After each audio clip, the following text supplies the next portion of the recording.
বুঝলাম না তো এনে আবার কি হয়েছে? সেলিব্রিটি মেলিব্রিটি নাকি? ওকে, সো আমরা এখন বেরোয় যাই। এতক্ষণ ছিলাম হলো গ্যারেজে, আমার গাড়ির মোবিলটা ট্রেন দিলাম, আর ওই জওয়ানের গাড়িতেও টুকটাক কাজ ছিল, ওর গাড়িতে ব্রেক প্যাড চেঞ্জ করছে, দেন আরও টুকিটাকি কিছু কাজ করছে ওর গাড়িতে। তো দুজনের গাড়িতে গ্যারেজে কাজ টাজ করে এখন যাইতেছে হলো পরাপুর দিই। বাহ, মোবাইলটা চেঞ্জ করে এখন সেই ফিল পেতেছি ভাই, গাড়িটা চালা অনেক স্মুথ লাগতেছে। মানে মোবাইলটা ড্রেন দেওয়ার সাথে সাথে গাড়িটা চরম লেভেলের স্মুথ হয়ে যায়। আর এবার আমার মোবাইল ড্রেন দিতে অনেক সময় লাগছিল, 2600 কিলোর মতন চালাইছি এবার। সো ফাইনালি অবশেষে আমরা বস্তল ঢুকলাম মাত্র, বস্তল দিয়ে এখন এখান থেকে চলে যাবো হলো পরাপুর দিয়ে। আর ওই যে অনেক ভাই জ্যাম ট্যাম দেখে আইছি, নোয়াপুরের জ্যামটা ভাই একদম পুরো মাথাটা নষ্ট করে দেয় নোয়াপুরের জ্যামে। তো জ্যাম ট্যাম দেখে অবশেষে আসলাম বস্তল, এখন যদি একটু রিল্যাক্সে রাইড করতে পারি। আর বরাবর মতোই আমার সাথে অয়ন আছে সুজুকি জিক্সার নিয়ে, আর যাইতেছি হলো পালসার রাইডারের কাছে, কাউসার ভাইয়ের কাছে। সো চলেন, এইখানের রাস্তাটা একবারে পুরো অস্থির, কোনো ঝাঁঝামেলা নাই, জ্যামজটও তেমন নাই, রাস্তাটাও সুন্দর।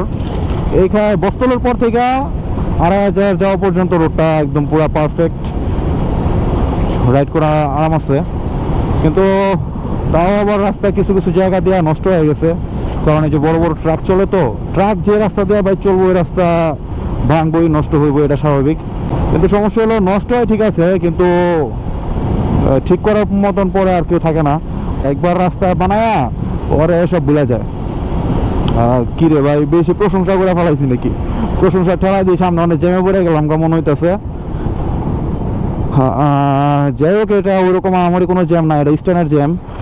একটুখানি জায়গায় এই স্ট্যান্ডটা ক্রস করলে মেবি আবার জ্যাম ছুটে যাবে, সব ক্লিয়ার থাকবে, সমস্যা নাই। চলেন যাওয়া যাক, আস্তে আস্তে আগাইতে থাকি, চিপা চাপা দিয়ে দেখি কতটুকু আগান যায়।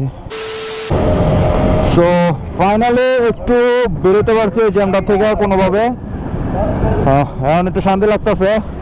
তার উপরে শীত ঠান্ডা পড়ে জায়গা, রাতের দিকে ঠান্ডা পড়ে, তো এই কারণে ওই যে ফুল হাতার গেঞ্জি পরে বেরোছি।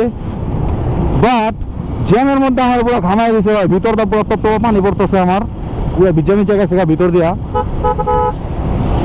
কারণ শীত তো করে ওই লাগায় যে, যেমন যখন রাইড করতেছি এখন ঠান্ডা লাগতেছে, যখন মনে করেন জায়গায় দাঁড়ায় থাকি তখন একদম পুরো অবস্থাটা খারাপ হয়ে গেছে মাত্র আমার জ্যামের মধ্যে।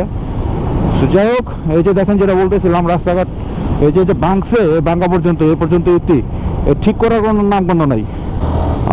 এই তো এখন থেকে দুই ভাই মিল্লা আরো, বুঝলাম না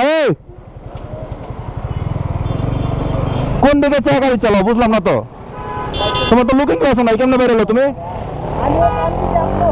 আমি তো সোজা সোজা হইতেছি, আমি তো কান তুমি তুমি বেরোলে তুমি দেখবে না, আজব পাবলিক।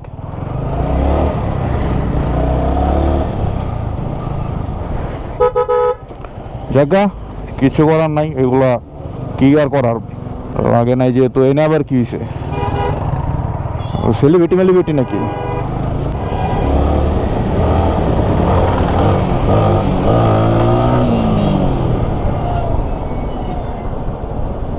মোবাইলটা চেঞ্জ করার পরে যে একটা শান্তি লাগতেছে, আরো সামনে তো, আরো সামনে যে একটা শান্তি লাগতেছে অনেক গাড়ি চালায়, প্রায় স্মুথ, যেমনি পিক আপটা দিয়ে খালি বুট বুট দৌড় মারে। এই যায় পড়ছি অবশেষে আমাদের গন্তব্যস্থানে এসে পড়ছি, এখন এখান থেকে বামে চলে যাবো। হলো পরাপুর দিয়ে এসে পড়ছি, এনি আছে কেএসআর রাইডার্স, মানে কাউসার কাউসার কাউসার কিধারে